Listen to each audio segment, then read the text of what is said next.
Hi guys! Welcome to Glenwood! Hi Miss Tess, I have a few questions for you. Shall we start? Sure. Why did you choose Glenwood? Because Glenwood allows me to be myself. What is your career path in GTI? Your aspirations, focus siya sa growth and skills enhancement. What aspects of your job or career provide you the most fulfillment? I think fulfilled ako as an HR staff kasi take part kami in building a pipeline in providing high quality employees. Thank you, Miss Tess. Speaking of new employees, I want you to meet Therese. Hi, Therese. Hello. Welcome to Glenwood. Thank you. So I have a few questions for you. Do you think GTI will still expand its presence and reach? Well, definitely. You know, food safety is only becoming more popular and it will only grow in the coming years. How big do you think GTI can grow and improve? With the combined efforts of our employees, the sky is the limit. What can you offer GTI to help its growth?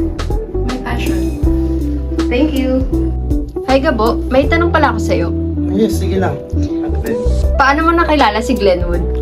Nung una kasi, nag-start muna ako dito bilang OJT. Tapos, yun, nagkaroon sila ng hiring. Nag-apply na ako. Ilang years ka na sa Glenwood? Bali, kaka 6 months ko lang nitong August. Saang department ka pala? Sa IT department, MMSG IT. Anong position mo? IT support po ako ngayon. Okay, thank you Gabo. Bye-bye. Hey, are you a Glenwood employee? Oh yes, Can I ask you some questions?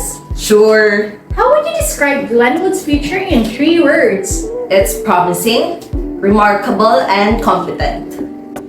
Kyra, what is the most significant lesson you've learned at Glenwood so far? The most significant lesson I've learned at Glenwood is the importance of resilience. It has taught me to adapt new challenges, recover from disappointments or rejections, and to move forward despite those obstacles. Ira, Yes, last question. oh sure. What new methods have you used recently to improve client relationships? Well, this is not a new method, but regular visits will help you build rapport with your clients. Because in my own experience, there are instances na unang visit mo, wala talaga sa mood si client. So, dun ka na nakapag-build ng rapport during your second visit. So, it's about timing in order to build rapport and be sensitive always. Everyone, so I just received my questions, and the first one is, what do you think is a step towards transformative growth that Glenwood has taken? I think it's being the first to publish a magazine focused on food safety in the Philippines.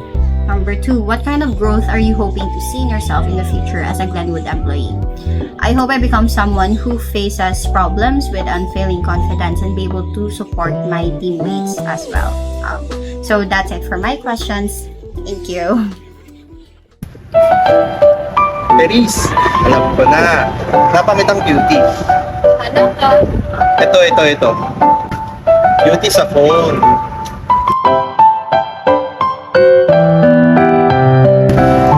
Okay lang. Okay lang. Ito. Beauty sa pader.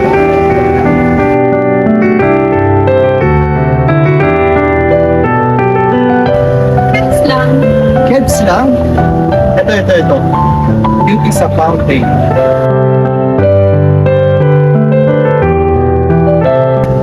Sucks lang. Socks lang. Ito. Sure na ako dito. Beauty sa horse.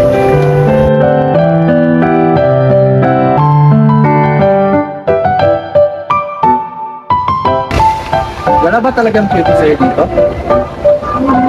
Meron. Saan? Cute sa phone.